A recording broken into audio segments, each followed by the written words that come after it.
Et il me semble que ça, c'est la définition du livre de la parole de Dieu, le livre trouvé. On n'en finit pas de le trouver.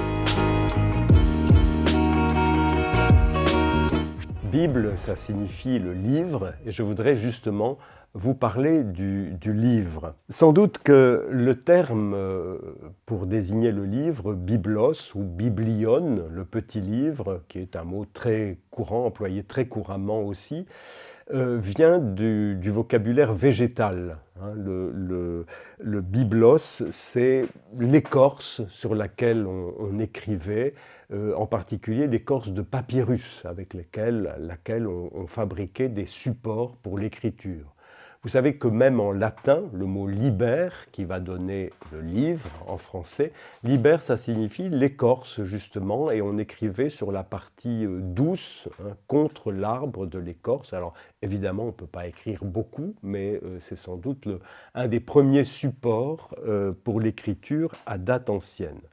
Donc le livre, c'est une réalité issue du monde végétal, et c'est une réalité très importante dans la Bible, justement. Dans le livre, on va très souvent mettre en scène le livre. Dans le Deutéronome, c'est un passage très célèbre, Deutéronome 17, donc toujours dans la Torah, on dit que si jamais il y a un jour des rois en Israël, une de leurs activités principales, ce sera de recopier la Torah, les 5 premiers livres de la Bible. Donc on nous dit dans le 5e de ces livres que tout ce qui a été écrit, le roi devra pendant sa vie en faire une copie de sa propre main.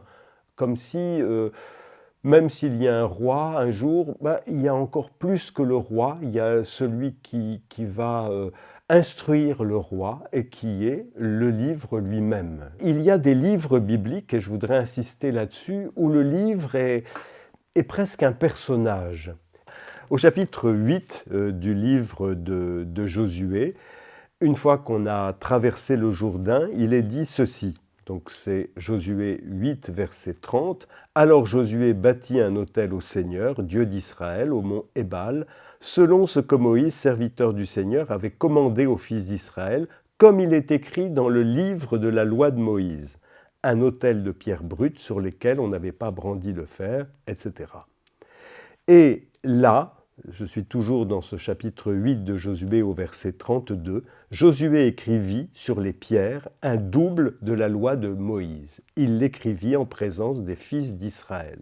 Voyez la loi qui est sans cesse la parole de Dieu, qui est sans cesse écrite et réécrite. Et ça, dans les livres de Josué, c'est continuel. Elle est dite, cette loi, elle est dite aux oreilles de tous, et elle est écrite sur des supports variés. Et c'est aussi une manière qu'a la Bible de nous raconter, d'une certaine manière, son histoire. Comment est-elle arrivée parmi nous ? Au fil de recopiage, d'addition. Il y a dans les livres de Josué, par exemple, plusieurs événements tellement importants que Josué dit, ça, il faut l'ajouter dans le livre. Et donc, on assiste, alors bien sûr, on peut dire, il n'y a pas toutes les mises au point scientifiques qu'il vaudrait, mais il y a quand même ce souci de nous expliquer que l'histoire du peuple avec son Dieu, c'est une histoire qu'on écrit peu à peu et qui va être dite et redite pour qu'on la médite sans cesse.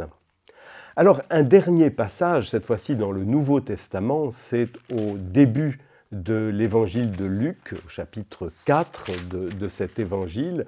C'est quand Jésus, après avoir rencontré Jean-Baptiste au désert, retourne dans sa petite ville de Nazareth où il a grandi.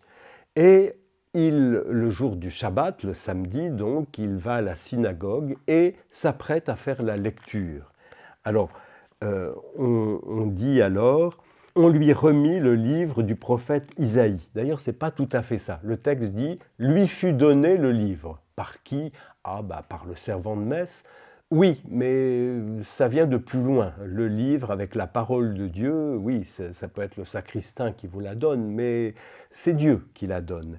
Et donc c'est le premier acte, on peut dire, officiel, public, la première prise de parole de Jésus, c'est lire le livre. Et c'est un extrait du prophète Isaïe. « L'Esprit du Seigneur est sur moi pour proclamer aux captifs la liberté, etc. » Vous voyez, donc le coup d'envoi, en quelque sorte, de la mission de Jésus, de sa prédication, c'est partir du livre lu en public. Ce livre, nous venons de le voir, qui a été transmis par divers moyens, divers canaux pendant des siècles auparavant. Et je citerai finalement un dernier passage, en revenant dans l'Ancien Testament, c'est le magnifique texte de 2 Rois 22, où, en faisant des travaux au temple, on découvre le livre de la loi de Dieu qu'on avait égaré mystérieusement.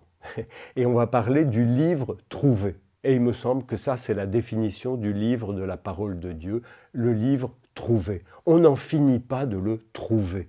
On n'en finit pas de le perdre ou de ne pas l'écouter. Et puis, en quelque sorte, il revient à la charge et on le trouve. Et la parole du livre nous transforme.